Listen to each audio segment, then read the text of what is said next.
우리도 지금 평범하게 굴러가는 이 일상이 얼마나 소중한지 다시금 깨달아 보는 계기가 되었으면 좋겠습니다.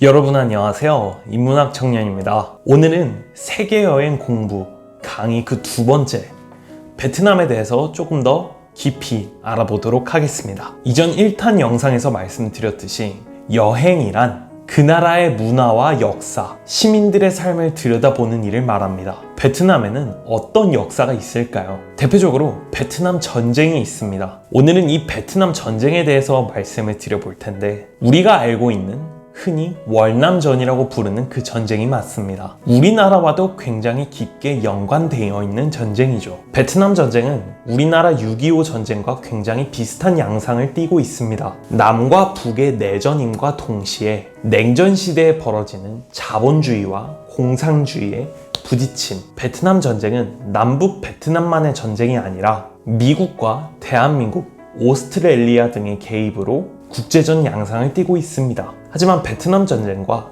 6.25 전쟁에 다른 점이 있다면 베트남 전쟁은 북베트남 승리로 공산화가 진행되었다는 점입니다. 무려 20년이나 지속된 이 전쟁은 미군의 철수로 인해서 북베트남이 남베트남을 함락시켜 베트남 사회주의 공화국을 선포하게 만들었죠. 만약 대한민국의 6.25 전쟁도 중간에 연합국들의 도움이 없었다면 북한에 의해서 적화 통일이 되었을지도 모릅니다. 그래서 베트남 호치민시를 다녀오면서 전쟁 박물관을 방문하였는데 거기에는 전쟁의 참상이 담긴 사진들이 정말 많습니다. 한국의 전쟁 기념관은 사뭇 다른 느낌이에요.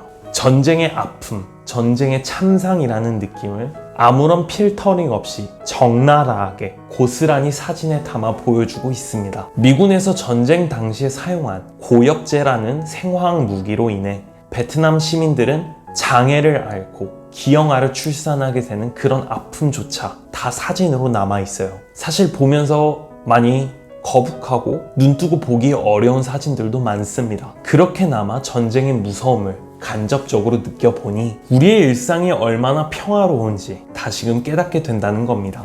사실 지금도 우크라이나와 러시아는 아직도 전쟁 중이죠. 아시아 대륙에서 조금만 서쪽으로 가면 그렇게 무시무시한 전쟁이 벌어지고 있을 겁니다. 하지만 우리가 살고 있는 일상, 이 대한민국은 너무나도 평화롭죠. 그렇기에 전쟁의 위협이라는 게 전혀 다가오지 않을 겁니다. 하지만 우리나라는 아직 휴전 중이고 참전 용사분들의 희생에 의해서 지금 평화와 번영을 누리면서 살 수 있다는 사실을 망각하고 살고 있진 않을까요? 그리고 우리는 우리의 동맹국인 주한미군에 감사해야 합니다. 우크라이나와 러시아 시민들도 마찬가지로 전쟁이 터지고 나서 평범한 일상이 얼마나 소중했는지 깨닫게 되는 것처럼 우리도 지금 평범하게 굴러가는 이 일상이 얼마나 소중한지 다시금 깨달아 보는 계기가 되었으면 좋겠습니다. 호치민시의 이름은 원래 호치민이 아니라 사이공입니다.